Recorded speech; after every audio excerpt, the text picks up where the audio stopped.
Welcome to 502 Conversations. I'm Brian Kirby, and my guest today is Benjamin Radford. Benjamin Radford, Ben Radford, Professor Radford, Mr. Radford, which do you prefer? I've been called many things in my years, as you might imagine. I'll take most of them. Whatever's good for you. Okay, I will call you Ben if you don't mind. Good enough. I have an extensive bio on you, which I will read. So as I tell my guests, you are on camera. Sorry about that. So this is the time when you look awkward while you hear so many great things about yourself. I have a cup of coffee, so I'll sip it slowly. Okay. Benjamin Radford is one of the world's few science-based paranormal investigators and has done firsthand research into mysterious phenomena in 16 countries on 4 continents. His research work has included psychics, ghosts and haunted houses, exorcisms, miracles, Bigfoot, stigmata, lake monsters, UFO sightings, reincarnation, crop circles, and many other topics. He is perhaps best known for solving the mysteries of the Santa Fe Courthouse Ghost, the Hispanic vampire Choo-PAH-CAB-RAH, and his book Bad Clowns, the first to fully examine the evil clown phenomenon. He is also deputy editor of Skeptical Inquirer Science magazine and a research fellow with the nonprofit educational organization, the Committee for Skeptical Inquiry. He has written thousands of articles on a wide variety of topics, including urban legends, the paranormal, critical thinking, and media literacy. He is also the author of 12 books, including America the Fearful, Tracking the Chupacabra, Bad Clowns, Scientific Paranormal Investigation, Big If True, and Investigating Ghosts, the Scientific Search for Spirits. He has a master's degree in public health, a master's degree in education, and a bachelor's degree in psychology.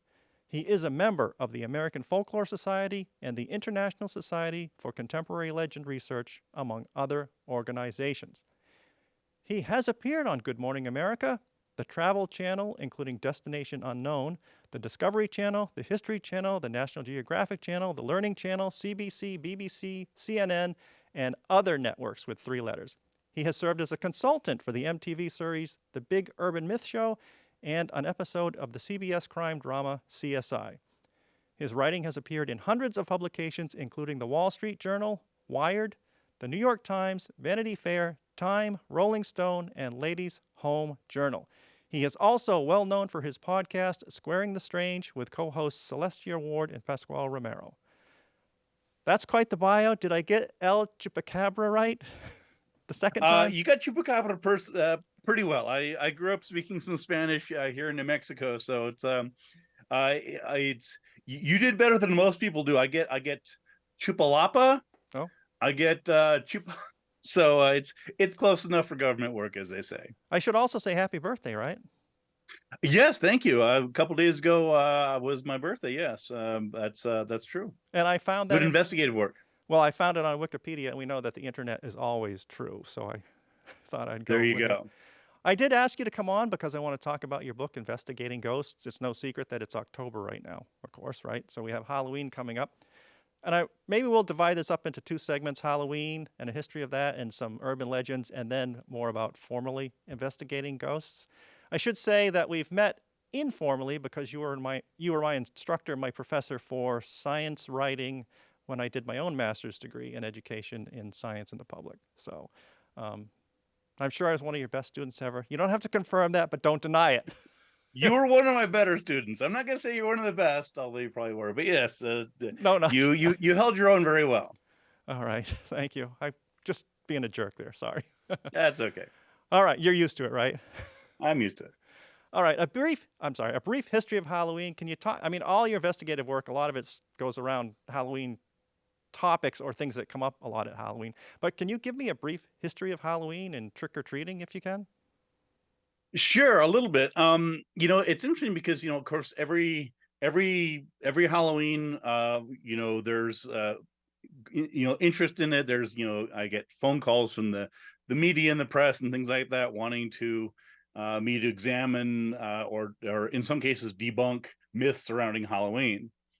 And they're all over the place. And of course, Halloween intersects, as you mentioned, with lots of my interests, from, spooky things, ghosts, urban legends, scary things, the occult, paranormal things like that, and then also in terms of folklore and cultural traditions. Um, and one of the most common misconceptions I have to clear up is this notion that Halloween is somehow satanic. In fact, it has nothing to do with Satan. It actually, you can trace it back thousands of years to an old Gaelic tradition, a festival called Samhain. And this is basically an annual meeting towards the end of the year where there was this, of course, you have the changing of the seasons, you have fall, and wasn't really about death or evil. It was about the changing of the seasons and preparing the harvest for the cold winters and things like that.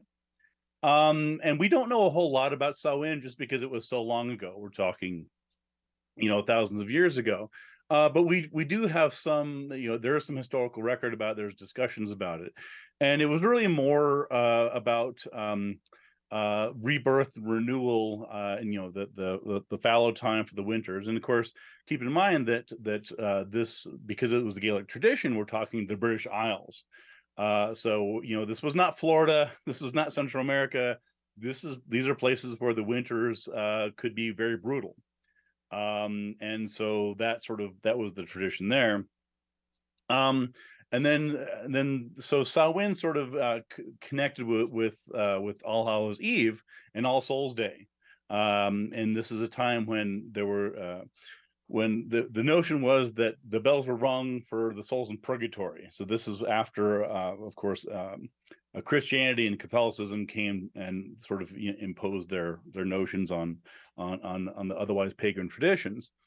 And so there would have, for example, Druid leaders that would put on animal skins, and we sort of see remnants of that today with costumes. So there was this notion that people dress up in costumes. Of course, that's universal. People in all cultures around the world have dressed up in costumes, done things like that.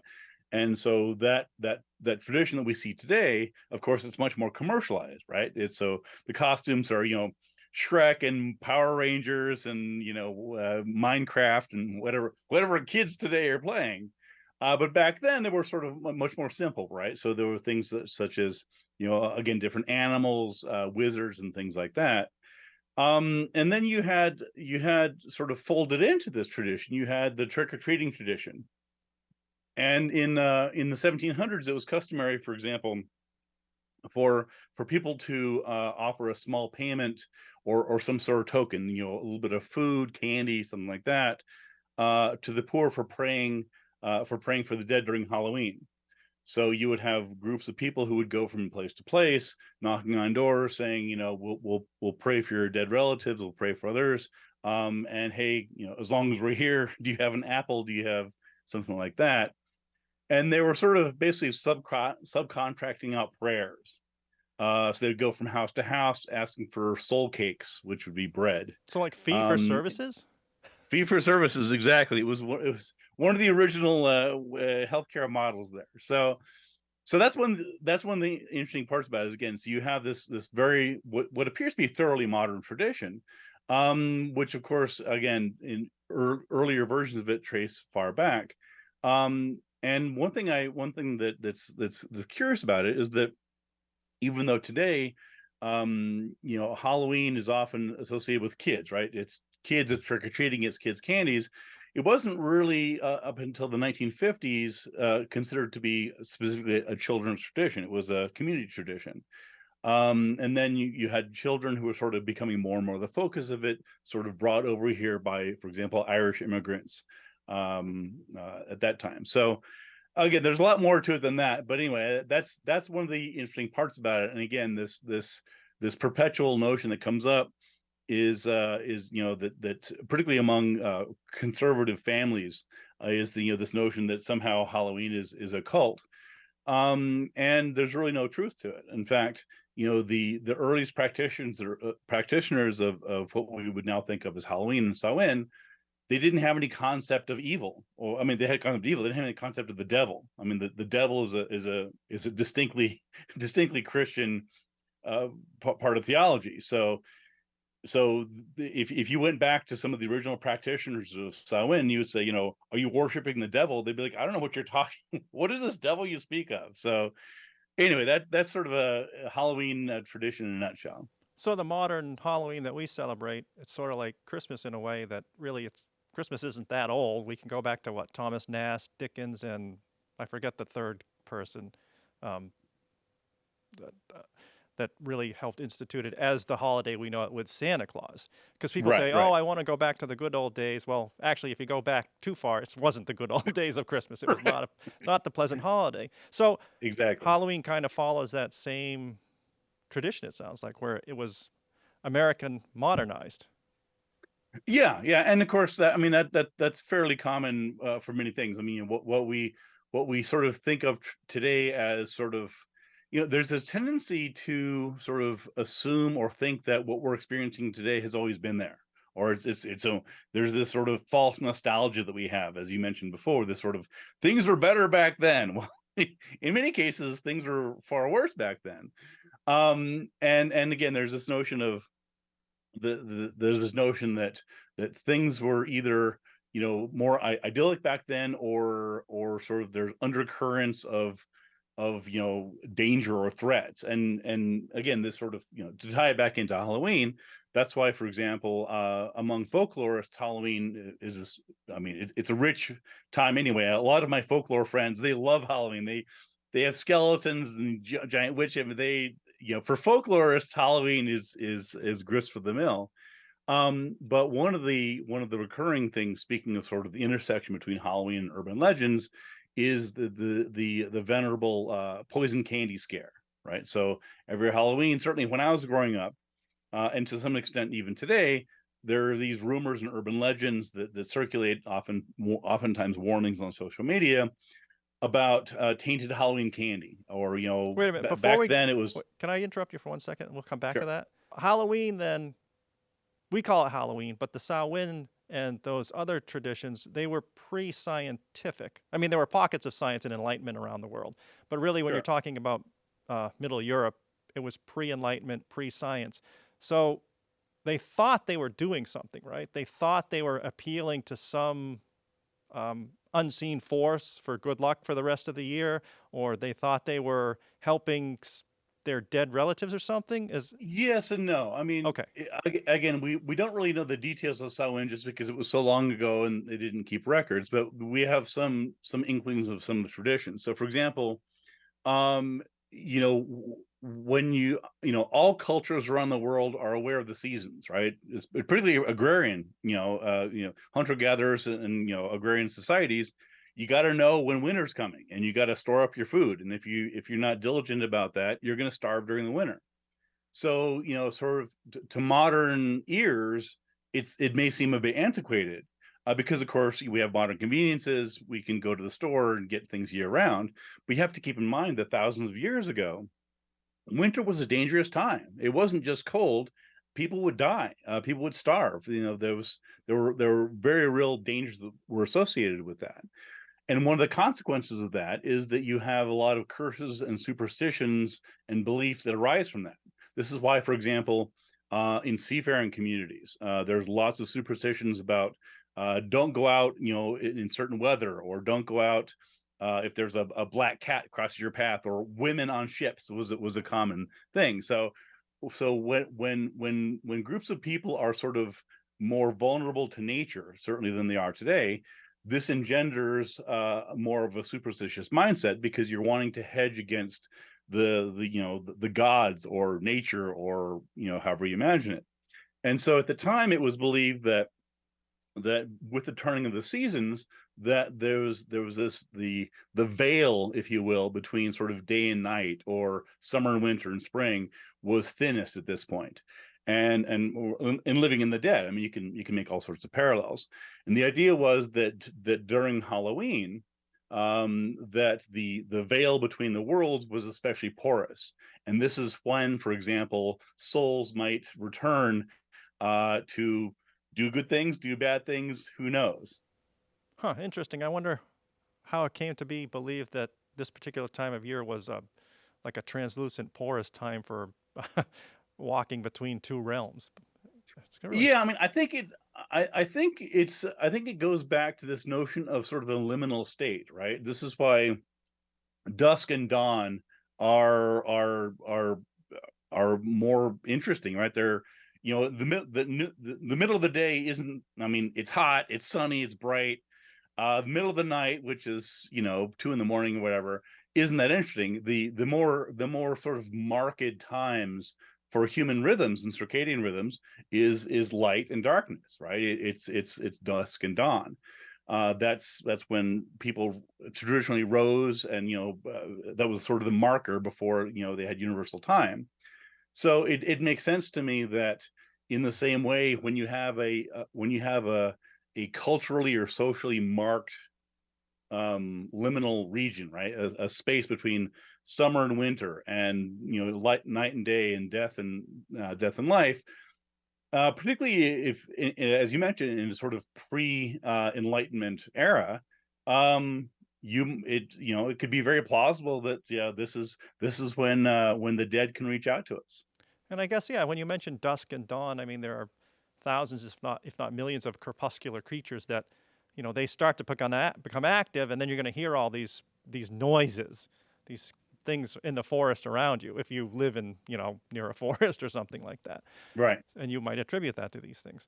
All right, let's modernize this a little bit. You know, you're talking about some superstitious things, but even in modern times, I mean, we still have all kinds of things absent Halloween, like, you know, the hot hand basketball player, or Sure. baseball player won't change his socks if he's been batting well, or, you know, red's got to come up because it's been black 3 times in a row. I Right. mean, we have all these kinds of things. So it's not as if that's been left behind. Yeah, that's still very much with us, and that's, I mean, that's one of the things that I find really interesting as a skeptic and a researcher and a folklorist, is, you know, there's this sort of comfortable notion that we have, like, well, back then they believed these crazy silly things, and yet, if you go to, for example, Las Vegas, other places, oftentimes the hotels won't have a 13th floor. Well, of course, they do have a 13th floor. It's just labeled 14, right? So they Yeah. they skip it over. Same thing with airplanes. And so I just find it interesting where, again, a lot of times, even if people don't really technically believe it, they're like, well, whatever, right? Better safe than sorry.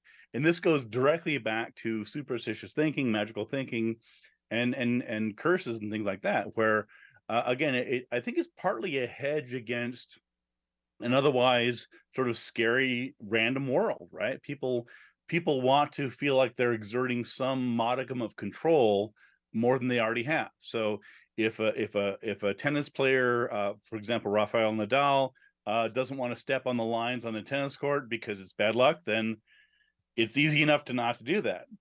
And so we, you know, we're all looking for some sort of little minor inside, you know, advantage against the big evil scary world, or against other people, other players, or the house, for example, in a casino. So we're all looking for something that might sort of nudge the odds in our way. And oftentimes with these superstitions, um they are, the investment is small, right? So, for example, it costs nothing for a gambler to wear his favorite pair of socks. It costs nothing for a tennis player to avoid stepping on lines. The potential benefit is, of course, you win the game, right? You win money. So with same thing with rabbit's feet, right? Not lucky for the rabbit, but, you know, putting it in your pocket costs nothing, and the potential gain, we tend to think, because of magical thinking, yeah, could be significant. All right, if we had time, I might argue back on that. It costs No, nothing. that's fine. You argue back. No, no, Let's no. go. Well, I don't know if we have time to go down We don't that have road. time. All right. Well, no, no. What I mean is, no. I wonder. So I could argue back and say it depends on how far people take that, and they become obsessive compulsive, right? So Oh, sure. there Yeah. can be a really, there can be a cost to that, but that's Oh, no, that's absolutely there can absolutely be. not what we're talking about here. So Well, no, but it actually folds in, right? It's the same thing with, for example, many beliefs that I investigate that aren't true, right? So, if someone says to me that they believe that Bigfoot's real, and it might be, I mean, I don't know, I don't think it is, but I don't think so. It might be, or same thing if people believe that we didn't land on the moon. That belief, even though it's probably wrong, or in some cases, land on the moon, it's definitely wrong. It doesn't cost anything, right? So it's a belief. somebody might look at you weird and say, well, you don't think we land on the moon? So it's a belief, but it doesn't have much cost. But then compare that to another equally factually wrong belief, such as in alternative medicine or belief in conspiracy theories, right? So there's a spectrum of beliefs that are essentially harmless to other beliefs that are not harmless at all. Because if you decide that you're going to forego science-based medicine in favor of some alternative medicine that's been unproven, that is potentially very dangerous, right? If you believe in conspiracy theories, for example, that QAnon is trafficking children, and you believe these sorts of things, and you go into, there was a guy, as you probably know, that went into Comet Pong Pizza in Washington D.C. With a gun, wanting to liberate the children that he believed, he'd been told by QAnon and others, were in the basement of this pizza place that Hillary Clinton had some role in. Well, the whole belief was entirely wrong. The place didn't even have a basement.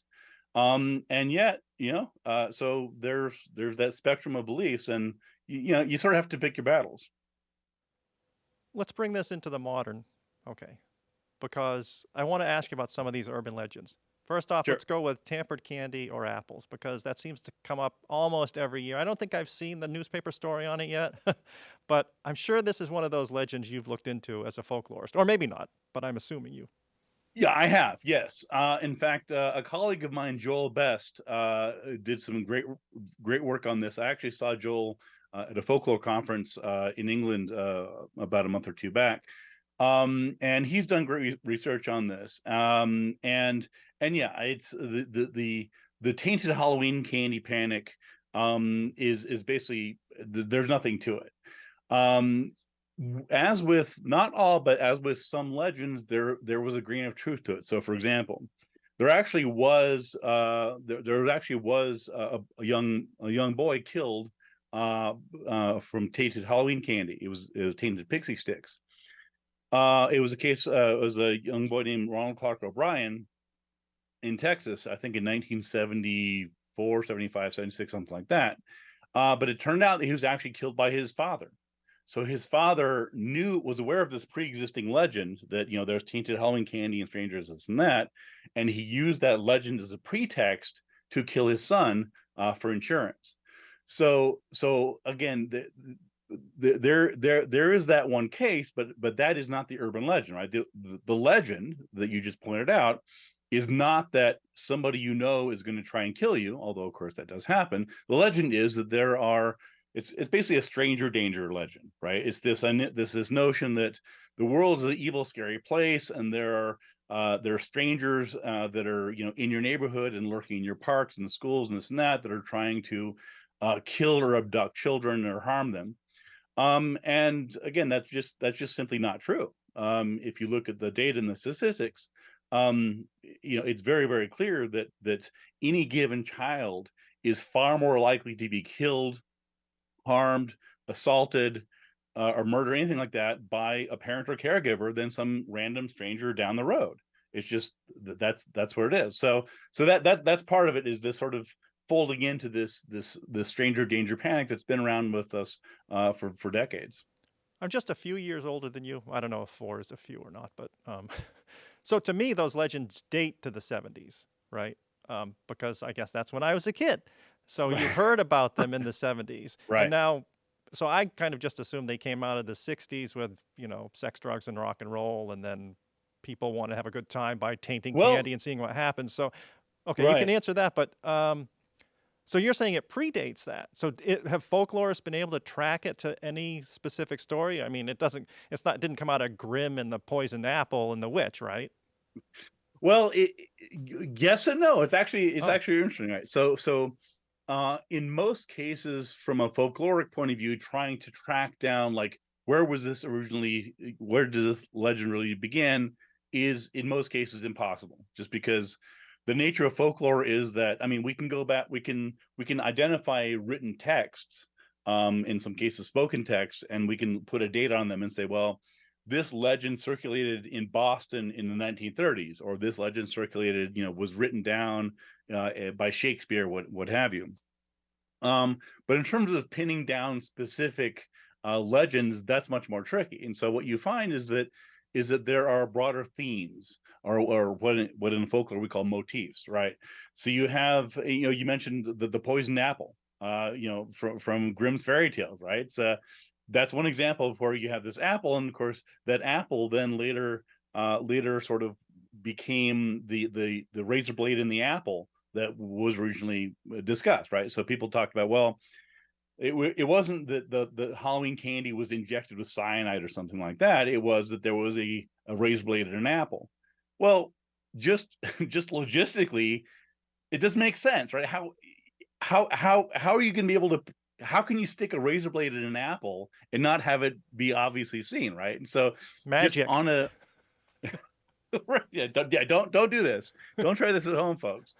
But yeah, so, and it's interesting. So these sorts of legends, again, you can look at it from different points of view. Like the stranger danger aspect is, of course, one of the most prominent ones, but you can also look at it, for example, in terms of food contamination legends, and disease spreading legends. And so, I'll give you one quick example is as you mentioned, I recently got a master's in public health from Dartmouth, and in that program I was especially interested at the intersection of health policy and epidemiology and folklore, because there's lots of crossover that isn't widely discussed. And one of the things that I looked at was looking at anti-vaccination stories and legends that circulate to this day. I mean, unfortunately, as we're speaking, there are people that are sharing anti-COVID vaccine legends and stories and rumors. But this actually dates back, not COVID specifically, but the sort of notion that COVID was created. In fact, Robert F. Kennedy Jr. recently was sharing this stuff around, that the vaccines are targeting certain people. And you can go back and you can look at there were rumors of plague in the 1600s. The people were saying that there was intentional that, for example, Catholics were intentionally infecting people with the plague. Again, we're talking 400 years ago. So there's a part of a broader tradition there. It's interesting when if you can get access to these original stories, because they are grim, no pun intended.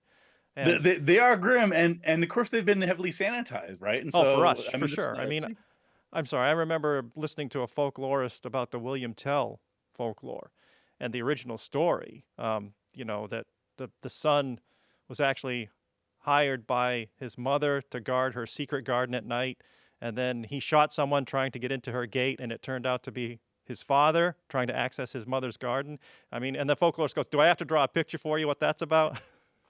right, right. No, exactly. But when you hear that story, you're like, "Holy cow! There's a real, like, bizarre innuendo there." Oh yeah, yeah, and it's and of course, again, this goes back. I mean, you can look at one of my favorite examples, because I deal with sort of monstery and cryptozoology legends, of course, with Bigfoot and folklore and things like that, is fairies, fairies and genies and Djinn, for example, right? So to a lot of people, fairies, are symbolized by like Tinkerbell, but if you go back and you look at the original folklore of the fairies, certainly the British Isles, they were nasty. They weren't these cute, pixie figures. They would be happily kill you. They would lead you astray. They had no qualms about doing evil things to you. Same with the genies and the Djinn, right? People think of Aladdin, and the blue genie, voiced by Robin Williams.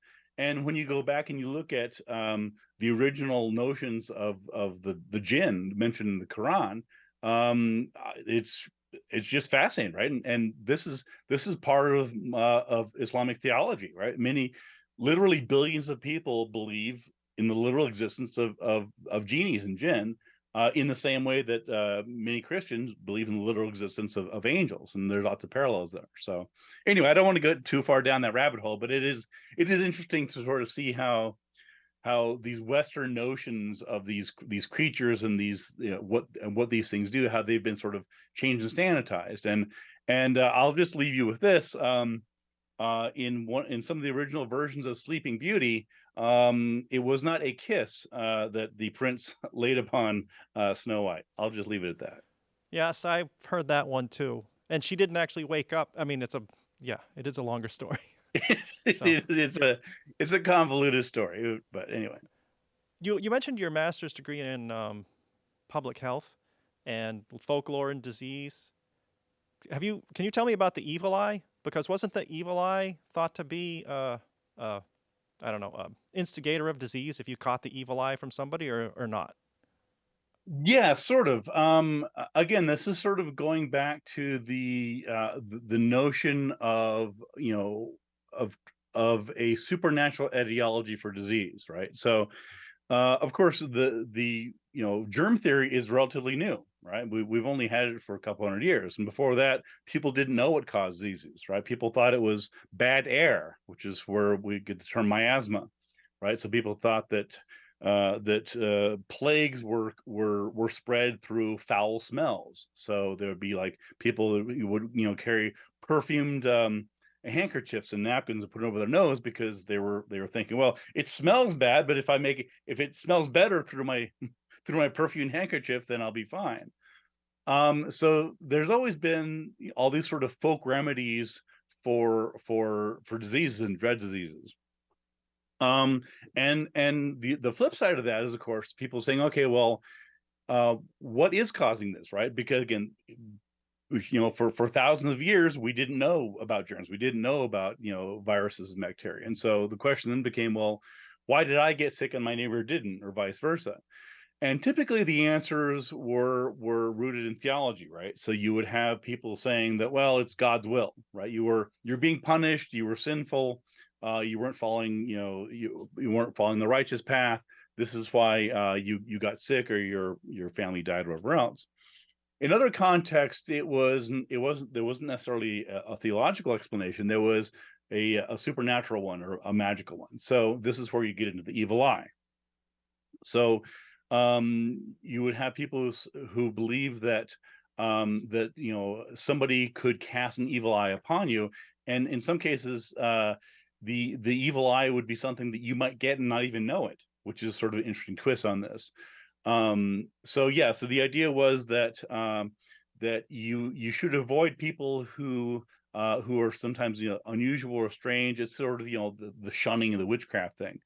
But there are people, for example, if people had facial tics, or if people had some disease or glaucoma or something, it was believed that looking in the eye would actually could cause harm. And then sort of transporting that across cultures. A colleague of mine, Leo Igwe in Nigeria, who I've had on my podcast a couple times, he's doing great work, and he does a lot of work on fighting witchcraft accusations in Nigeria. And another colleague of mine in Malawi, wonderful Makuchi, does the same. And so one thing that we tried to do is try and replace these notions of disease etiology for biomedical ones, right? So if somebody comes down with sickness or disease, let's say it was 200 500 years ago in Europe, well, they could have been blamed on vampires, they could have been blamed on witches, what have you. In modern day Africa, and also some places, for example, Brazil and Asia and elsewhere, these witchcraft accusations continue to this day. This is not something that happened hundreds of years ago. These are things that happened last week, where there are still being people, typically women, not always, who are accused of causing disease. And that's one thing that I try and sort of bring to people's attention is, the intersection between culture and folklore and public health, and how this is very much a dynamic current issue that needs to be addressed. And it reaches sometimes into the highest levels of government too. That's why it's another reason that it's so difficult to fight. Right. And before people say, oh, well, that's a developing country, I want to point out that in this country, there is a not insignificant subset of the population that believes that all disease is caused by an imbalance of the four humors, black bile, yellow bile, blood, and phlegm. Sure. And they are struggling mightily to become primary care physicians. And they have successfully created their own professional registries in many states. And I fear that with, the primary care physician, we're it's difficult to get one right now. We're in a crisis. I fear that they may make even more inroads. So this is not just something that is someone else's problem. Absolutely. And again, we've especially seen that during the pandemic, right? I mean, so one of the things I've tried to do with my writing and research over the past certainly 3, 4, 5 years was to fight anti-vaccination misinformation, because I saw it over and over again. And trying to get people to actually look at the research, because I've done the research. I mean, I've read Pfizer studies. I mean, I I happen to know something about this, and I've read them, and I can, I can explain this to people about. We can talk control groups. We can talk about stage 3 trials. There's lots of intricacies here, but at the end of the day, the fact is that the dangers of not getting vaccinated are far higher than the dangers of getting vaccinated.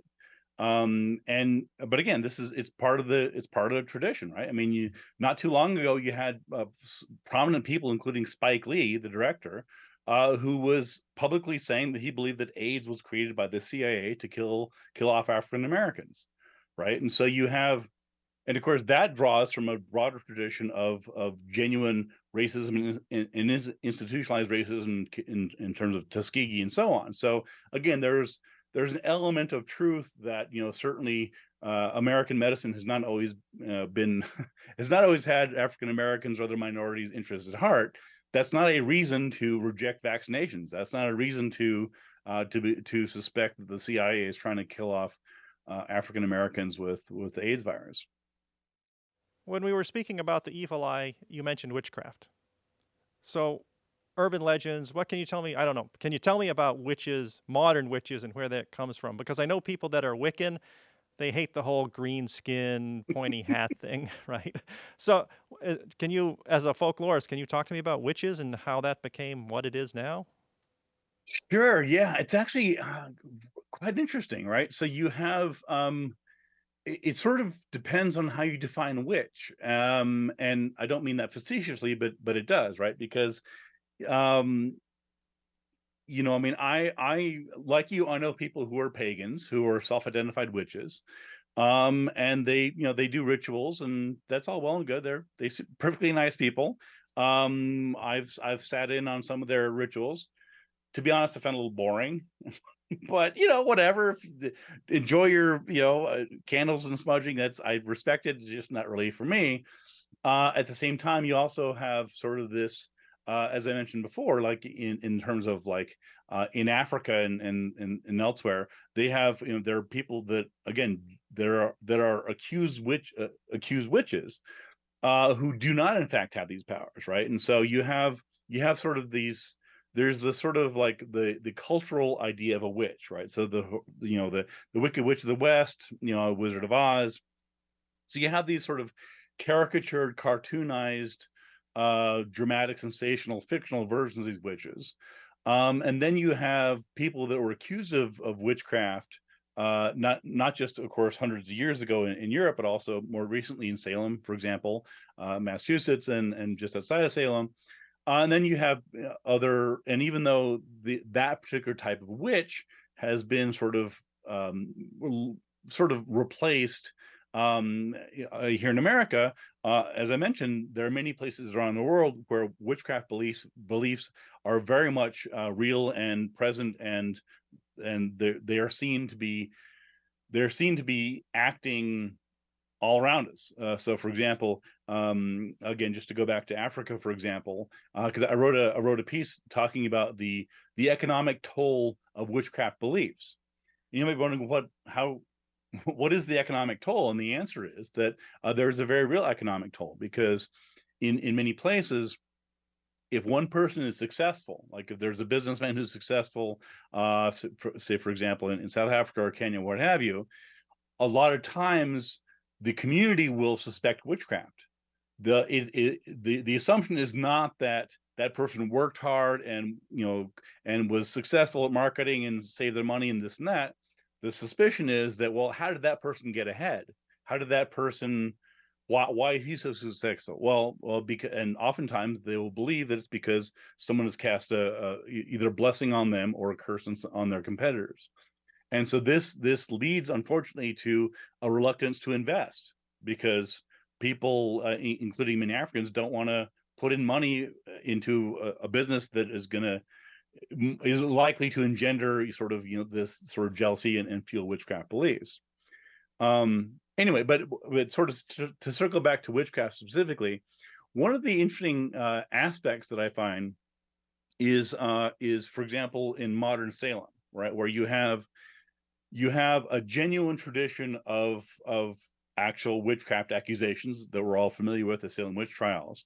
And then you also have this commercialized version of it, right? So if you go to Salem and places that are nearby, you can do tours, you can buy hats and mugs and, Salem witch burgers and whatever else. So there's this sort of sanitized, commercialized version of it. At the same time, it wasn't a joke. It's not funny. People died.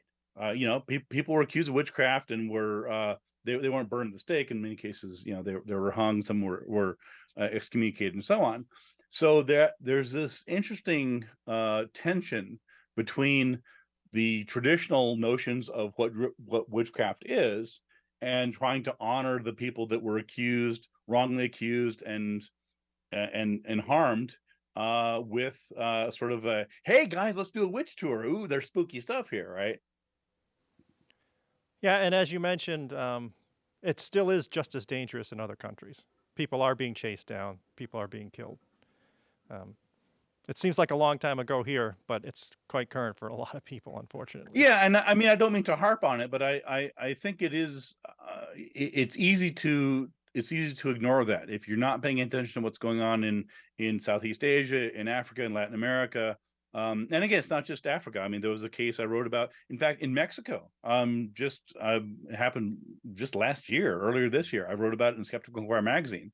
There was a Mexican man who was part of the government. He was sort of a low-level official. He went to this rural town where he grew up in southern Mexico. And there were rumors going around that he was there to abduct children and take their organs. And I've written about organ theft legends and this and that. Anyway, he went there, and these rumors circulated on social media, primarily on WhatsApp. And they surrounded him and they burned him alive. They killed him. They killed this poor guy because of unfounded, completely baseless rumors. So again, I just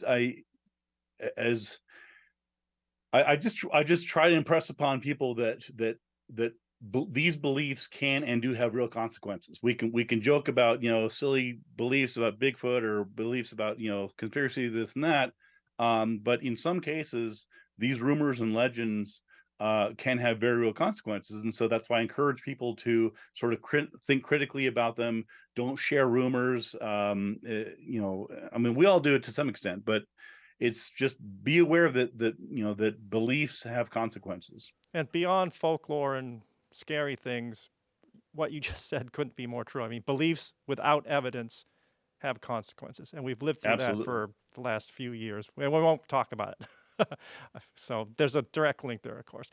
You did a great segue for me, organ theft. I wanted to talk about that. I'm not sure if it's specifically Halloween, but it does, it's always a friend of a friend heard their cousin was found unconscious in a bathtub of ice and they were missing a kidney, perfectly sewn up and whatnot. But organ theft, can you talk to me about that?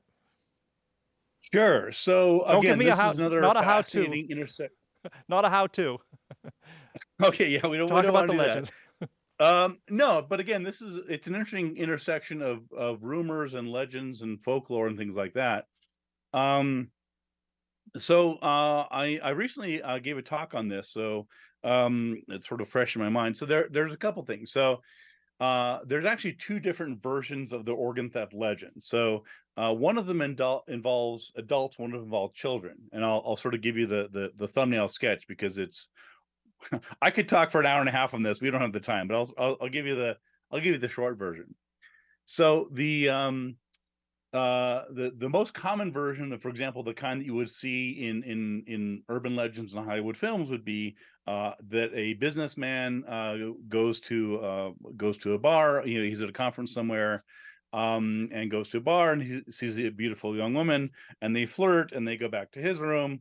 And then the next morning he wakes up and there's a cut on his side, and there's a either a note taped to the mirror in the bathroom where he finds himself in a bathtub full of ice, or it's written in lipstick on the mirror saying your kidney's been stolen, call 911.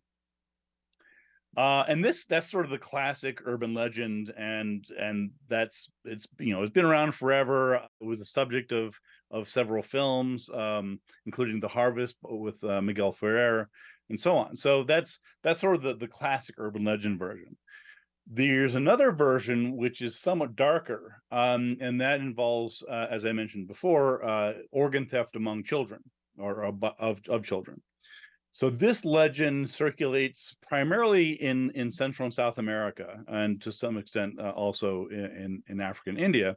And the idea behind this legend is that it's not some adult businessman, but it's children that are being snatched off the streets in Nicaragua, in Brazil, Guatemala, Mexico, and so on, with the express intent to kill the children and harvest their organs.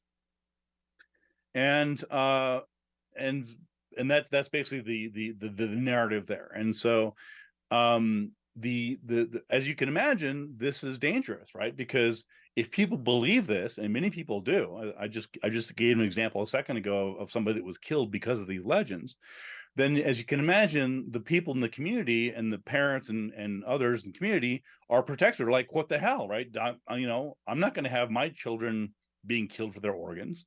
But there's no basis to it, right? There's no it's logistically impossible to take organs from an 8 or 12-year-old child, and where are you going to put them? Into an adult? Well, their organs wouldn't fit, so you'd have to have some matching donor and this and that. Anyway, so there's no truth to either one of them.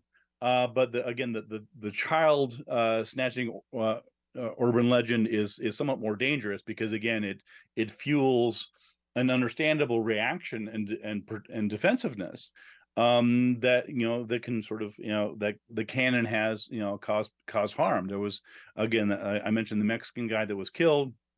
There was a woman named June Weinstock, who was from Alaska, that was beaten into a coma and killed in I think it was Guatemala in the 1990s by mobs who the rumor circulated that they were doing this. And so there's again, I can give you more of the details, but there's lots of different aspects to it. Another aspect, by the way, is speaking of sort of the intersection of rumors and public health, is that one consequence of these rumors is that adoptions plunged, because people who would otherwise have given up their children for adoption, they're hearing these rumors like, well, don't give up your kids for adoption, because they're going to be killed and their organs are going to be taken by some American or Canadian.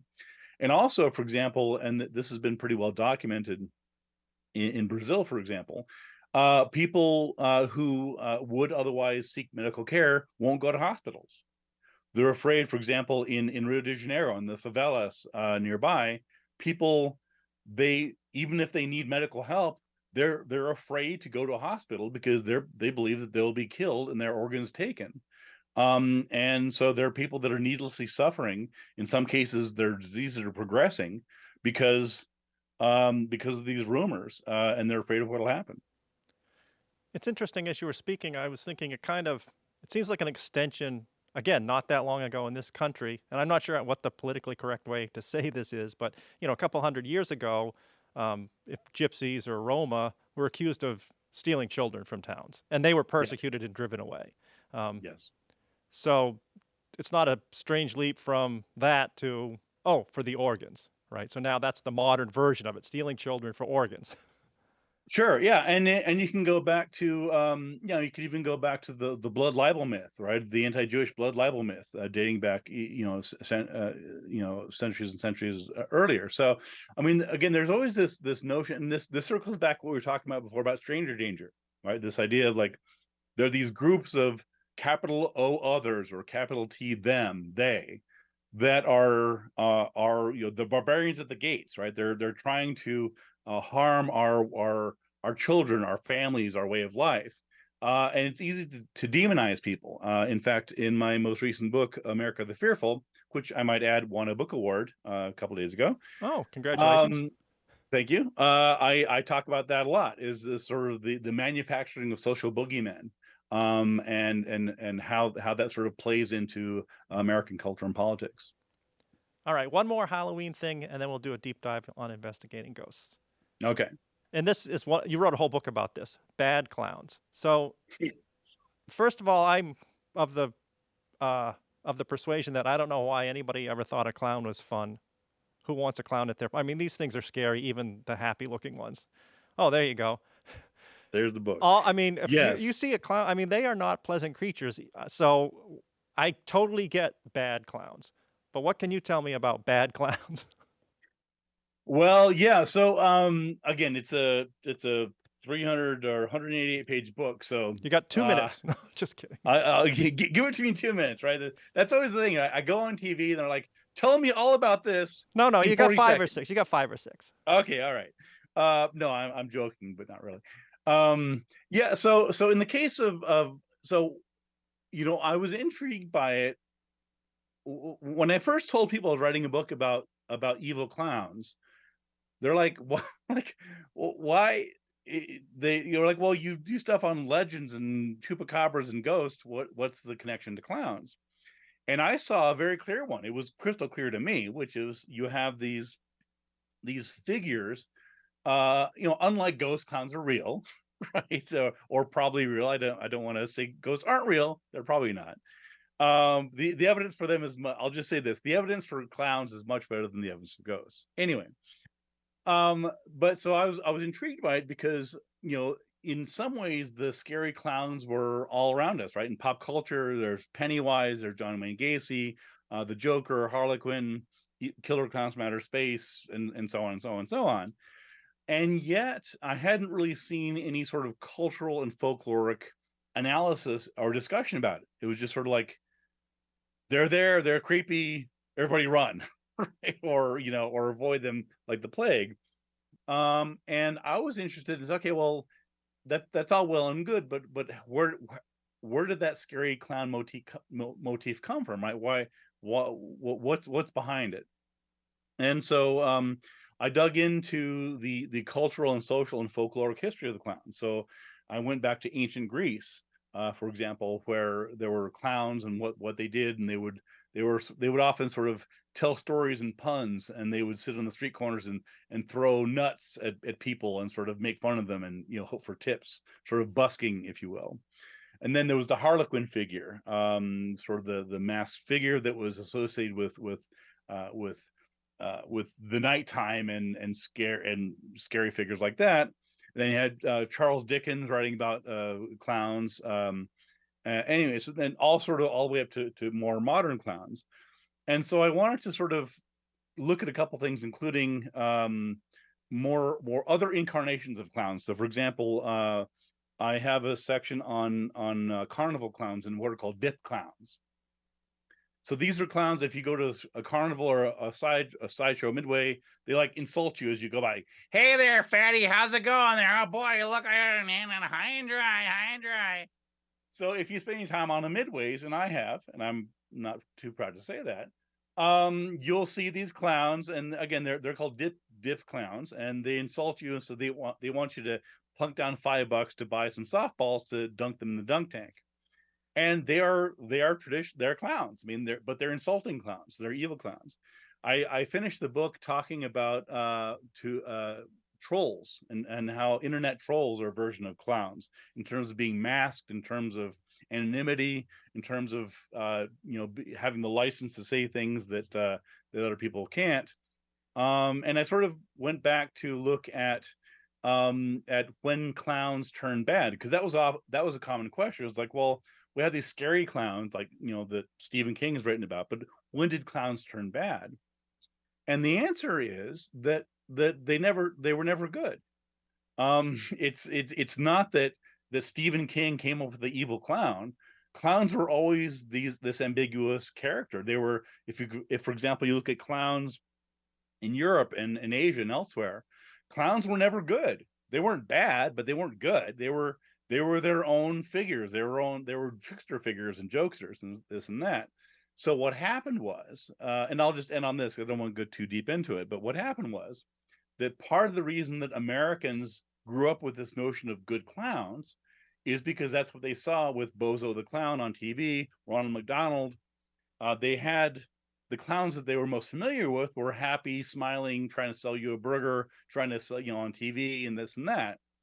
But to European audiences, um, they never assumed clowns were all that good, so they weren't particularly shocked or surprised by Pennywise and the scary ones. And so that realization was sort of interesting to sort of look at the cultural aspects of it and sort of see how they sort of got twisted and turned to modern times. Let's leave it there for Halloween and now hit your book, Investigating Ghosts.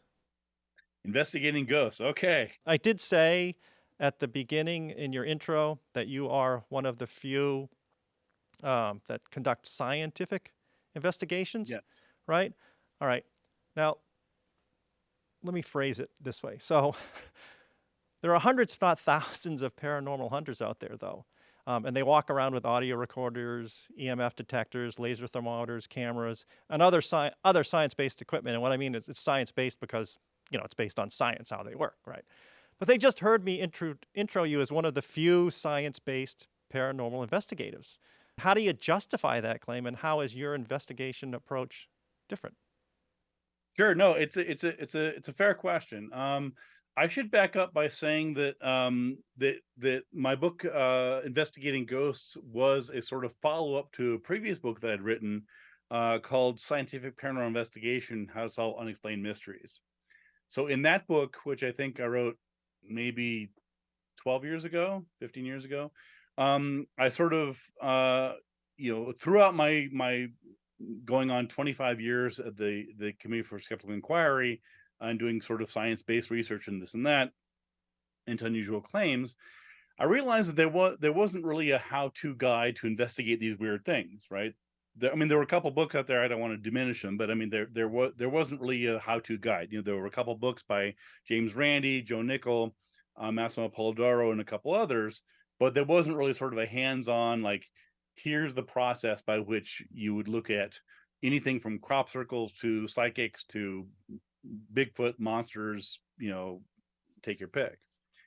And so that book laid the foundation for a sort of generalized approach, science-based approach to investigations. So it's essentially the same process that investigators use or scientists use, right? So you're looking at doing experiments when you can. You're looking at analyzing evidence. You're looking at trying to figure out, what's real, what's not real. Looking at forensics and things like that. And so a lot of the strategies were sort of stuff that I had to sort of go back and deconstruct, right? Because I would give talks, and someone would come up to me after a talk, say, "Oh, Mr. Radford, what you do is so cool. You investigate these weird things. I saw you on TV. How do you do this?" And I hadn't really thought about it. I just sort of did it. I learned from other people, including James Randi and Joe Nickell and others, but I hadn't really thought about how I do it. So I went back and said, well, how do I do this? So I went back and I tried to sort of piece together a sort of methodology that, again, is science-based and empirical, and trying to find ways to validate or invalidate, as the case may be, the phenomena. And that book was pretty well regarded, and it's done okay. But I realized soon afterwards that ghost investigation specifically was a whole other beast, right? Because it's a whole there's so many nuances to it. You can use some of the same principles that I talked about in my investigations book, but ghosts, there's EVPs, there's photographs, there's experiential. There's what I'm getting at is that I realized it was such a robust topic, and also one that was so popular through TV shows. And you mentioned sort of weekend warrior ghost hunting groups, and there's one in every city. That I realized that I really sort of need to sort of circle back and do a deeper dive into this, and sort of just put it out there. So this is a sort of a long way of setting up. It answers your question, though, which is because the question becomes, well, what do I mean by science-based? And so, and I talk about that in sort of chapters 2 and 3, but really what distinguishes my research and my methodologies from most ghost hunters, not all. I don't want to cast aspersion, but for the most part, the methods that they use, unfortunately, are not scientific. And I'm not saying that to be mean. I'm saying that because because they're not. And the premise here is that if you believe that ghosts are real, and many people do, then you have to try and figure out, okay, well, why do we still not have good evidence of ghosts, right? If ghosts are real and they're all around us, and there's all these TV shows, ghost hunters on TV and all the other things, then why can't we go to a natural history museum or a science museum or a zoo and see ghosts, right? Why can't we? Well, we've proven ghosts exist in X, Y, and Z. And so there's two alternative explanations for it. One of them is that ghosts don't exist. So the reason we don't have good evidence of ghosts is because they don't exist. The same reason we don't have good evidence of dragons. The other explanation, which of course ghost hunters might prefer, is that ghosts do exist, but whatever methods they're using, they're not working, right? By definition, right? If all these devices, we saw in all these methodologies, if these were successful, right? People have been looking for ghosts for decades, depending on how you look at it, centuries. There were ghost hunting groups in the Victorian England and so on. You can look at Harry Price. You can look at Harry Houdini and other people that were investigating. So the question becomes: you have all these ghost hunters on all these TV shows, all these amateur groups that are going on with their devices and their BP things and their EVPs and all this and that. And yet, where's the evidence? And so either ghosts don't exist or they're doing it wrong. And based upon that premise, I said, okay, well, I don't know whether ghosts exist or not. I don't think they do, but they might. And if they do, then this is a legitimate topic for investigation. So my premise was, let's do it better. So my book, Investigating Ghosts, it's not this skeptical debunking treatise about how ghosts can't exist. It's like, let's assume they do exist. How do we do better research? How do we up the game? How do we get empirical validated research investigation? And what I found was that a lot of times these ghost hunting groups, they're not doing good science. They don't have any idea of control groups. I'll give you one quick example where a lot of times these ghost hunting groups will they'll do sort of like an overnight stakeout, right? So there's some allegedly haunted location. There's a haunted hotel, there's a private residence, what have you. So they'll show up like, hey, everybody, we're going to set up our gear. So they show up and they put up all cameras and this and that, and they stake the place out, maybe from 6 o'clock at night till 6 in the morning, what have you. And they'll monitor the environment, right? And so, and it seems very scientific, right? Like, well, of course we're doing science. We were there for 12 hours. We recorded, the solar flares. We recorded the magnetism. We recorded the temperature and all these sorts of things, because in order to know what's anomalous, you need to know what the normal baseline is, right? So to them, their research is inherently scientific. They're like, we're recording things. What more do you want from us? And and at 2 a.m. we saw, there was a cold spot in some room. It must have been a ghost, or there was some weird sound at 4 a.m. Who knows what it was? And what they're missing is that they don't have a sense of what it takes to get a baseline. So they're doing a half-assed job about it, basically. So so again, this is just one example, but they don't recognize that in order to get a baseline readings for that location, you can't just go overnight. That doesn't tell you anything. You need to get a solid baseline. You need to go to that same location over the course of days or weeks or months in order to get a valid baseline of what's normal for that location. And they don't want to do that. Two things that you said. One is that maybe ghosts exist, but they're not cooperating or the tests aren't showing it. All right. Ghost hunters, I want to get this out there. They're not specifically ignorant people on a, just goofing off, because you can also point to scientists and doctors that have certain beliefs and they know there's an effect. It doesn't show up in any of their tests, so there must be something wrong with the test. We have heard that before, and so they do another test, all right, until they find what they want. So that kind of attitude pervades the human psyche, I think, in some cases. Now, when we're talking about testing a ghost, let me back up because I'm big into definitions, make sure that we know what we're talking about. So, if you're how is paranormal defined? Can you give me a snapshot? Well, it's, there's not one single definition. Typically, the idea is that it's something that is somehow beyond the normal. Now again, that doesn't help us out either, because there are lots of, if you get an abnormal test result, that's not paranormal. It's just an abnormal test result, right? So this is why, science is based on comparisons. I mean, this, right? So how do we know whether a drug works or not? Well, we have a control group. We have something to compare it to.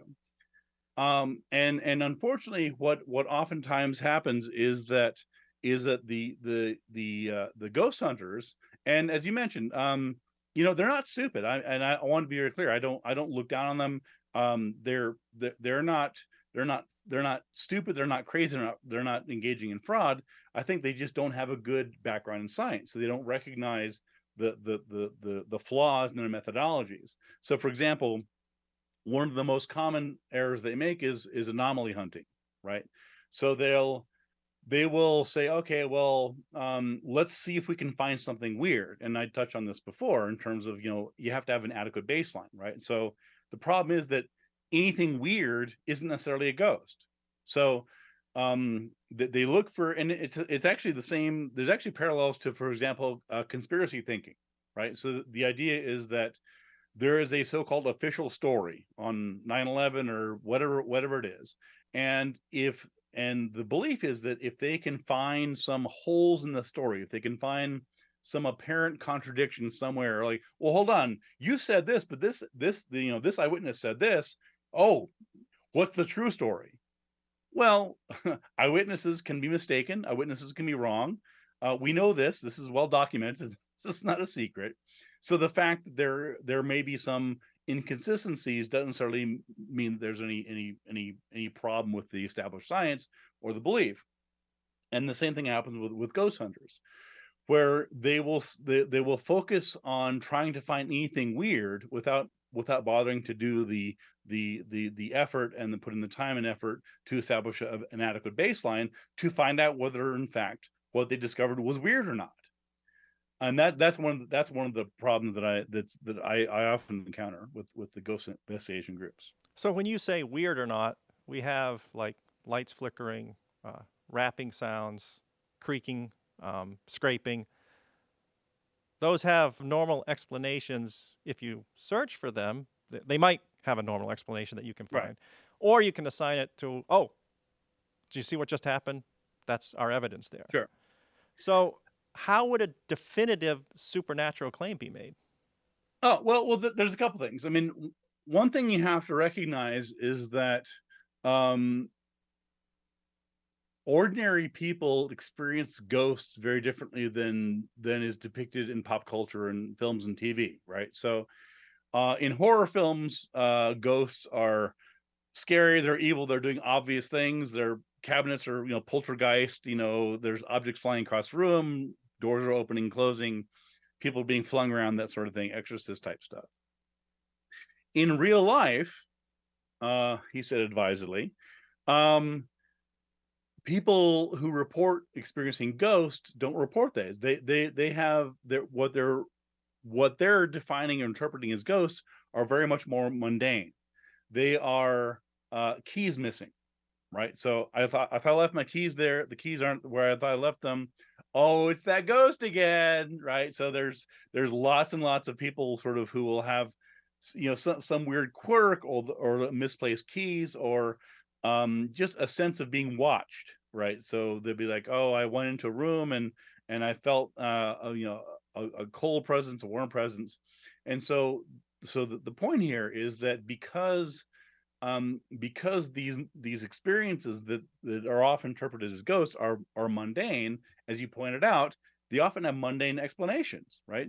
People misplace keys, people, there are cold spots in houses, especially in wintertime. I mean, there's lots of possible explanations of this. Now, that's not to say that something it's not to say that any given experience might not be a ghost, but there are more plausible, using the principle of Occam's razor, there are more plausible explanations for those ghosts.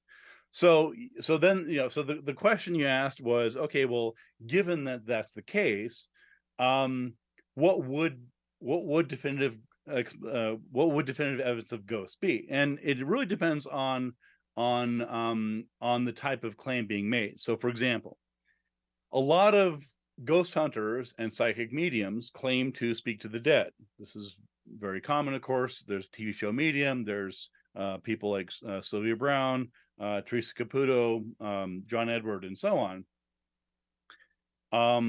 who claim to speak to the dead. In fact, my colleague Susan Gerbic has done great work looking into some of that. I've gone undercover in some of these cases as well. And so, if what they're saying is true, and they can talk to the dead, this is testable, right? So, for example, there's no reason in the world why a homicide should go unsolved, right? We have a dead body. We know the person is dead. They weren't dead yesterday. Call in a psychic, have the psychic communicate with this dead person's spirit, because you can talk to the dead, right? Ask them, who killed you, why, under what circumstances, what was the murder weapon, was it a gun? Tell us what happened, right? So there's no reason in the world why they shouldn't be able to give verifiable, accurate information through a psychic medium that the police can then follow up on, say, oh my God, wow, this person was right. This was killed by this person, or missing person claims, and so on. Or for that matter, you could even extend that to verifiable information, for example, from a person haunting a location, right? So if a person says, I'm communicating with a ghost here, and this was a gunslinger from 1870, and presumably they could give accurate, historically verifiable information. Now, a lot of TV shows claim that this happens, and I've researched it, and I talk about that in my book. The problem is that the level of investigation they do isn't adequate. It's very easy for a psychic medium or a ghost hunter to say, oh, well, oh my God, a psychic said that, there was someone named Annie died here. Well, let's look to see if someone named Annie died here at some point.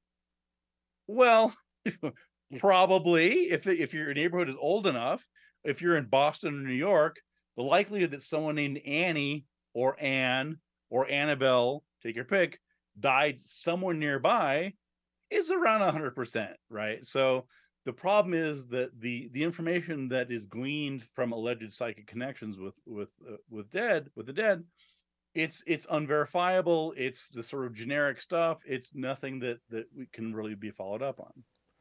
And I should point out, and you will point this out, that in all these cases of psychics and mediums finding somebody that was dead or lost keys, there's no verifiable evidence of that, because when you dig into it, there's no psychic that's been proven under controlled conditions. Right. Yeah. And that's always the key, right? Is that, and again, I've researched this extensively, particularly in psychic detectives. So I over and over and over again, in Skeptical Horror magazine, some of my books, I've researched claims about psychics, and unfortunately, they don't find people. I mean, I wish they did. I genuinely do. Right. So when I criticize psychic detectives, it's not because I don't want them to be successful. It's not because I'm trying to debunk what they did. It's because they didn't do it. And so that's what I find frustrating is again, look, if you have these missing persons cases, there are psychics who claim to find missing people, and I listed off some of them before, and yet, the next time you see a high profile missing persons case. There was a case that happened just a couple days ago. There was a 9-year-old girl that was abducted. Who found the girl? Not psychics. They were police that found that. The actor Julian Sands was an actor. He lived in Los Angeles. He went hiking. He was missing for several weeks. No psychics found him. There are horrific cases of people that have been abducted, in some cases held hostage for weeks or years. Elizabeth Smart, a famous case in Salt Lake City, Utah. J.C. Dugard. There were the girls in Cleveland. I think there were 3 girls who were abducted and held in this house. And my question is, well, hold on, where were you? Right? You're psychics. You go on TV. You talk about all your powers and buy my DVDs, come to my shows. You claim to find missing people, and yet there are these innocent people that have been killed and beaten and raped and held hostage for years. Where were you? Why didn't your powers come and rescue these people? Right? Why is it that when the rubber hits the road, when they have a chance to do real, genuine good in the world and prove their psychic abilities, they don't do it? All right, I'll tell you what the psychics say. One is, I called and called and called, but nobody would take me seriously. The second is, I did help on that, but the police don't want to admit it because it makes them look foolish. We don't have to go any further than that. Yeah, and I've heard both of them. I've heard them both. Yeah, right, of course.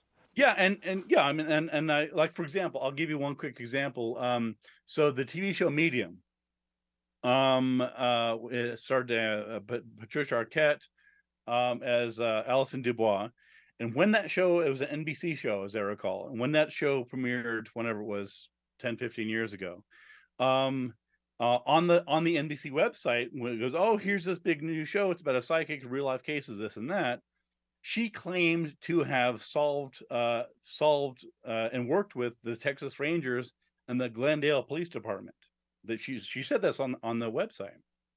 So I called the Texas Rangers and I called the Glendale Police Department and I said, this psychic who's the subject of this new hit TV show, it turned out to be a hit, says that she worked with you. Did she? The answer was no, she didn't. And in one case, I said, have you heard of her? They said, yeah, we've heard of her because people keep calling to ask if we've heard of her. So in both cases, if you track them down, if you go beyond just what the psychic says and you actually follow up and do original research, you'll find out that, in fact, these things aren't true. And so I contacted NBC News, or I contacted the NBC Network, and I said, by the way, the person you're claiming, the psychic you're claiming this is based upon, she lied to you. Like, so I said, here's the contact information. Here's the phone number for the person to call at the Texas Rangers. Since you obviously didn't do due diligence because you can't be bothered to do your job, I'll do it for you. Call them up, ask them whether they worked with her or not, and that. So let me guess. Enough, they said, "Thank you very much. We don't care." No.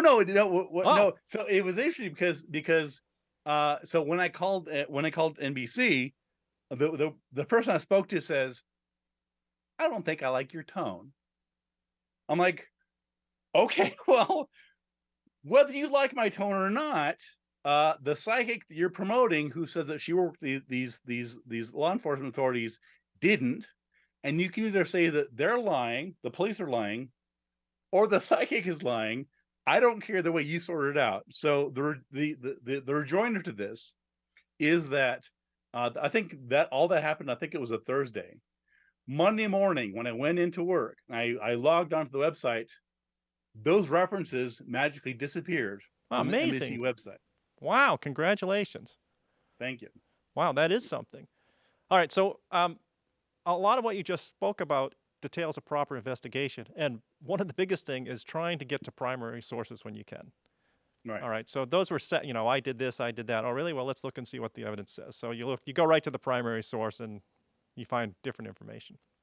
So what are some other steps that a proper investigation might entail? So if I made a general claim to Ben Radford, so my house is haunted, right? That's My house is haunted is a general claim. And then I went, because the floors creak and moan, the attic floor. I can hear the attic floor creaking and moaning on these spooky, cloudy, windy nights. All right, so I've made Right. a general and a specific claim. What's a proper investigation? What do I do? Yeah, I mean, there's a lot.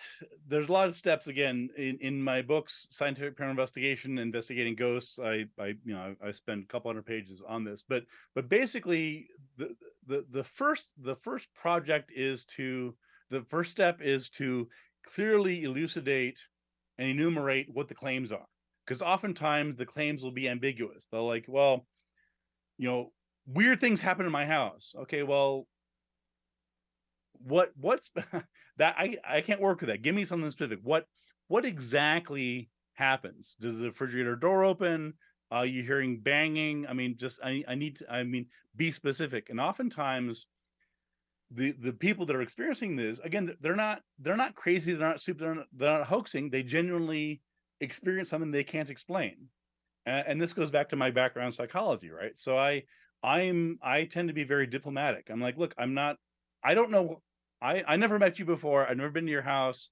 I don't think you're crazy or stupid. I don't know. I genuinely don't know whether there's a ghost in your house or not. Based on my experience and research, there probably isn't, but there might be. And you don't know unless you investigate. So help me understand the situation. And so that's the approach that I take, is sort of collaborative effort. So say I've written books, I've done these investigations for a long, long time. But again, I don't know, I wasn't there. So you help me figure this out. And a lot of times they will sort of acknowledge, okay, well, maybe I misunderstood, maybe it was misperception and so on. And a lot of times they're influenced by TV shows. And it's very frustrating to me, because I'll say, well, you know, you told me that you think there's a ghost because your hallway is cold. Well, it's December, it's Buffalo. So, and like, well, yeah. And so I'll like try and pin them down respectfully. And I'll say, well, okay, well, help me understand, why do you think your place is haunted? I'm not saying it's not. I'm asking why you interpret it that way. And oftentimes they will point to TV shows. They'll say, well, I'm a big fan of Ghost Hunters, and on season 7, they investigated this place in Philadelphia, and I'm like, oh my God, that's what's happening at my house. And they don't realize that these so-called reality shows, half of them are scripted. I mean, I've been on those shows. I know what they're like, right? This is not reality. And so the point here is that these TV shows, unethically, in my mind, are misleading people into interpreting and misinterpreting otherwise mundane phenomena in a ghostly setting. So that's one answer, is trying to get them pinned down in terms of like what exactly is happening. And then the question is, which among these claims are falsifiable? That is, which ones can I prove right or wrong? Right. So if someone says to me, I think there's a ghost in my house because when I go in this one room, I feel like I'm being watched. I'm like, okay. Um, okay. I there's no test for being watched. If you tell me that, I believe you, but I mean, I don't know. There's no way I can test that. So, and of course, you could feel like you're being watched for any number of reasons. It could be, maybe you are being watched. Maybe it's psychological. Maybe it's expectations, and this and that. So I try and very quickly parse out which of these claims are testable, which of these can I prove yes or no, and sort of zero in on those. And oftentimes, another facet, another sort of rule of thumb, is to try and tease out the different claims. So oftentimes they'll be presented in a cluster, right? Someone will say, oh, all sorts of crazy things are happening in the house. There's this, and they'll list like 5 or 6 things, and they'll assume that they'll attribute it to ghosts, right? So they'll assume that, well, yeah, there's a weird buzzing downstairs and this and that, and they'll think, well, it's the ghost. Well, it might be, but it might not be. So whatever's making the buzzing downstairs isn't necessarily what's making a cold spot in your hallway upstairs, which isn't necessarily, take your pick. And so in people's experiential phenomena and what people are experiencing, to them, it's obvious, right? There's a bunch of weird things. the answer is ghost. And I said, well, it may or may not be a ghost, and these things that you're assuming are related may in fact not be. I'll just give you one other pointer, which is that in terms of trying to approach these topics empirically and skeptically, is you have to recognize that a lot of the things I investigate are labels for experiences. So, for example, if someone says, I saw a ghost, or I saw a Bigfoot, or I saw a UFO, or I saw a lake monster, whatever else, they're leaping to the answer, right? They're saying, I know what I saw, and it was a ghost. I know what I saw, and it was a Bigfoot. I know what I saw in X, Y, and Z. And I say, okay, well, the problem with that is that you're beginning with the answer and working backwards. Instead, we need to say, okay, you saw something weird, right? Assuming it's not a hoax, it's not I don't know what it was, but let's assume they're telling the truth. The question then becomes not what is the evidence that what they saw as a Bigfoot or a ghost. The question is, what did they see, right? So once you recognize that the word ghost is simply a label for an experience that can be interpreted as a ghost, or if you see something weird in the woods at night, something weird in woods at night is a Bigfoot. Something weird out on a lake at dusk is a lake monster. Something weird in the sky is a UFO, right? So in all these cases, they're not lying when they say they saw a ghost or a Bigfoot or else. They're leaping ahead, and you need to sort of bring them back and say, okay, well, we don't know what you saw. Let's work from what we do know. Like we factually know that you were at this place at this time, and this is what was going on. What are other possible explanations? And if the answer is that it's a ghost, great. If the answer is it's a Bigfoot or you actually did experience psychic abilities, cool. Let's check this out. But if that's not the answer, if there are more mundane explanations, then we owe it to ourselves and other people to solve those. You mentioned psychology, so let me ask you a question about this. It's happened to me before when a claim has been made and I just want some more information, right? So you start asking questions. Okay, you said this was your cousin's friend. What was her name? And is there any way we can find out what happened? Is this the... So some people start to get frustrated because, first of all, they don't want to think about it that much. And you're not challenging them. I mean, they asked for your help or they made a comment. So, let's try and figure this out. So some people get frustrated. I'm not sure why, if they think you're challenging them or they don't want to think about it that much. But then the other aspect is people want to believe. Sure. So how do you, they want you to investigate, in quotation marks, I guess, but they want to believe. Yeah, they want you to validate. Okay, validate. Yeah, and so what I tell people, I said, look, my job as I see it is to the extent that I can to explain what's going on. I might not be able to explain what's going on. It could be there's not enough information. It could be, if someone says to me, I saw something weird in the woods 10 years ago in another state, what was it? I have no idea. I don't know. I can't explain it, not because I think it's something weird, but just because I don't have enough information. So the premises I work from are that these claims, insofar as they're testable, are provable, right? We can with pretty good certainty. Nothing is sure in the world. This could all be an illusion. This all could be a hallucination. There's always the sort of, those, well, isn't it possible that? Well, sure, anything is possible. The question is not what is possible. The question is, what is there evidence for? What is there good evidence for? Where does the evidence lead us? And so that's an important distinction to make. And so, so when I take on investigations, I say, look, I'm going to try and solve the case. I'm going to do my best. I could be wrong. If I'm wrong, that's fine. And in fact, if I'm wrong, then tell me where I'm wrong. And this is the position I've always taken. Again, I've written at this point 13 books. I've done hundreds of investigations, articles, and that. And my position is always, if I'm wrong, show me where I'm wrong. Right? It's not enough to just say, well, I don't think he solved that case, or I don't think he's right about that. It's like, if I'm wrong, then show me. Like, then you do better, right? So show me. Do your own research. show me where I didn't, fully interpret, I didn't fully investigate some explanation or some important eyewitness that I missed or some important piece of evidence. You uncover that, do better research than I did. I'll be happy to revise my books, change my mind. I that's fine with me. I don't care. I mean, I don't, I want to know what the truth is. If the truth is that these weird things are actual real and there's ghosts and psychics and chupacabras, and then cool. That's awesome. Like, I want to be there to see it and experience it and understand it. But I'm not willing to lower the bar so far that anything weird is evidence for these sorts of things. And so I think that's part of it, is trying to again sort of tell them, like, I'm not here to validate or invalidate. I'm here to investigate. And you can either accept my explanation or not. I'm going to sleep fine either way, right? If I have done the research that I think is necessary to investigate, I've come up with an answer. I'm fine either way.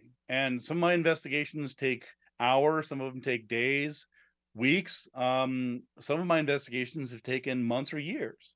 There was one psychic detective case that took me 18 months.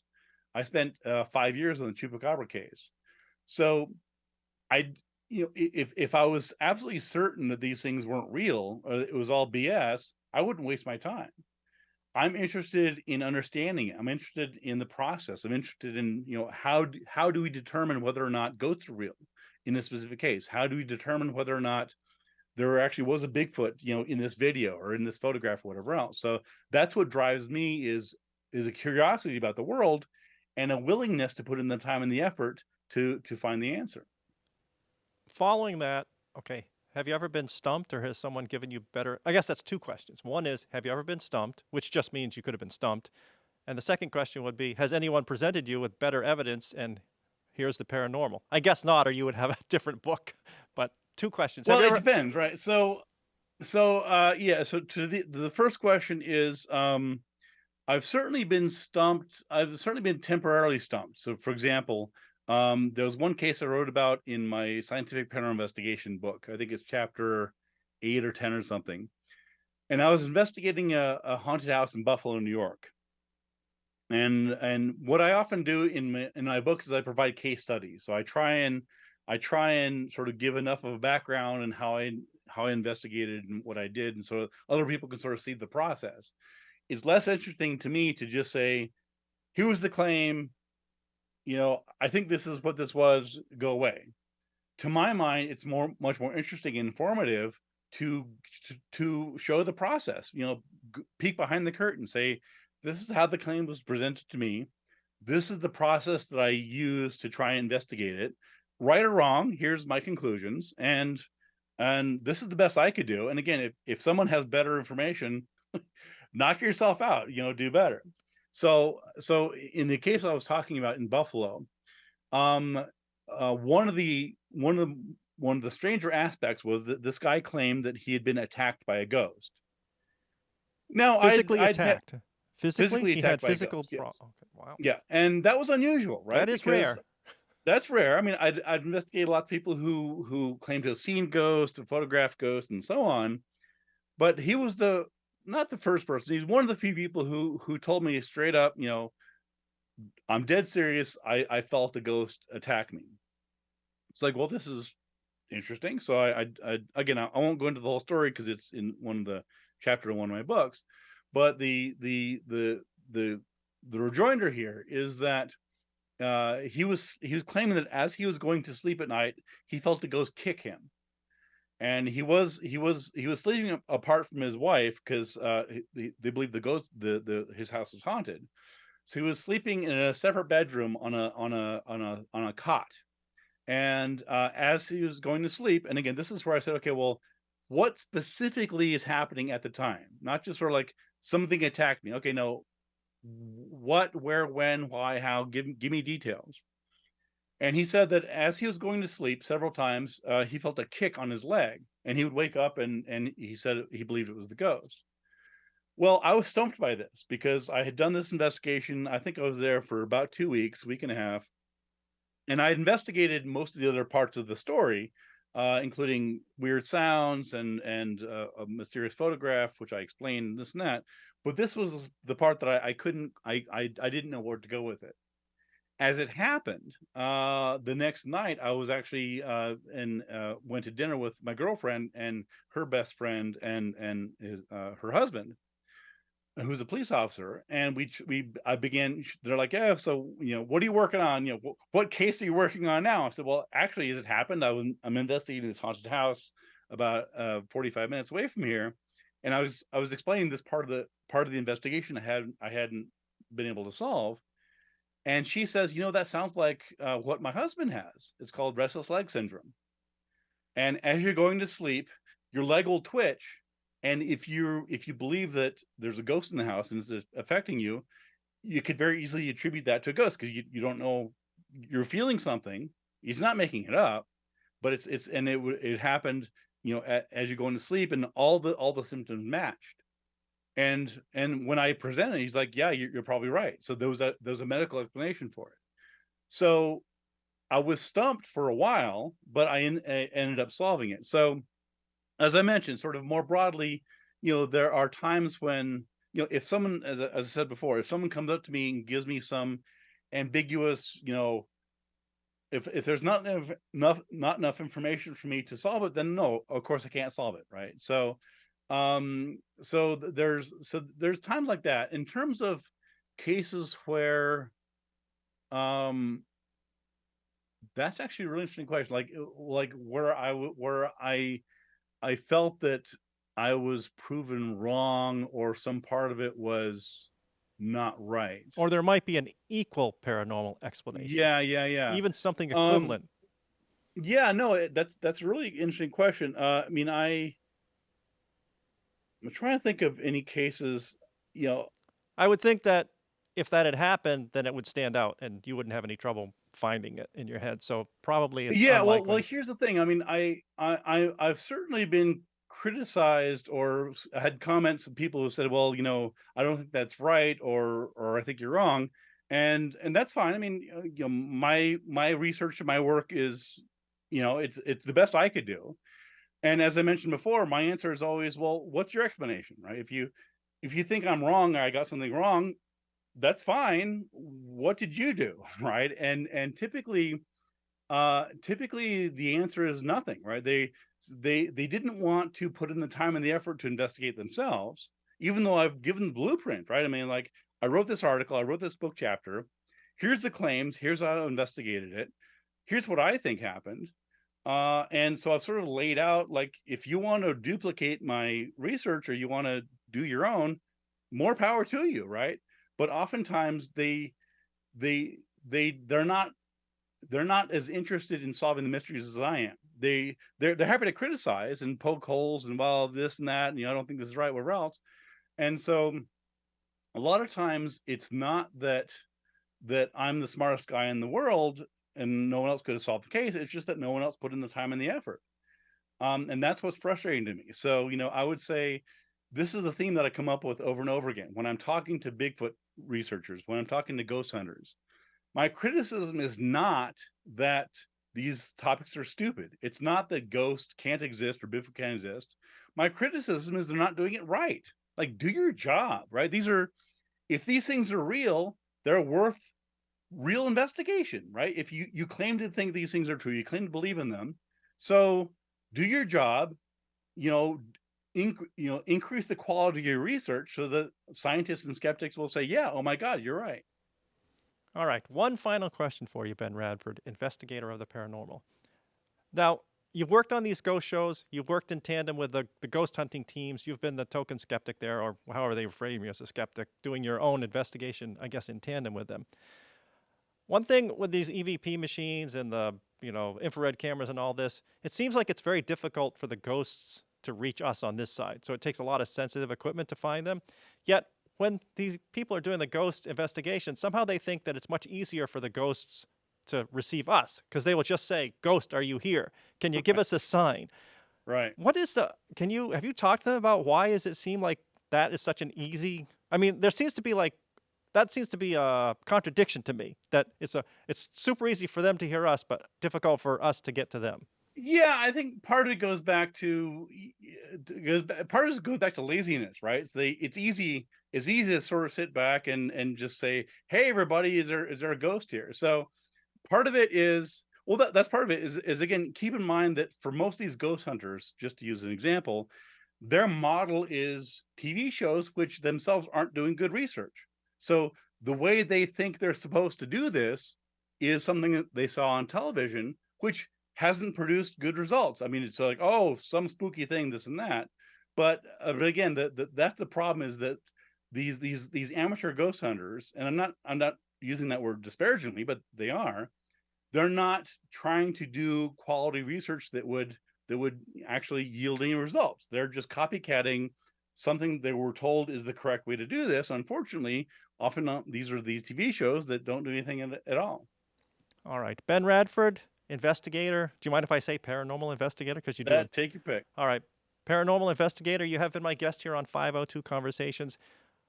Investigating ghosts, the scientific search for the paranormal. There's a lot more in here we didn't get to, and there's a long chapter on how to use scientific equipment and the foibles that come from it: EMF detectors, cameras, laser thermometers.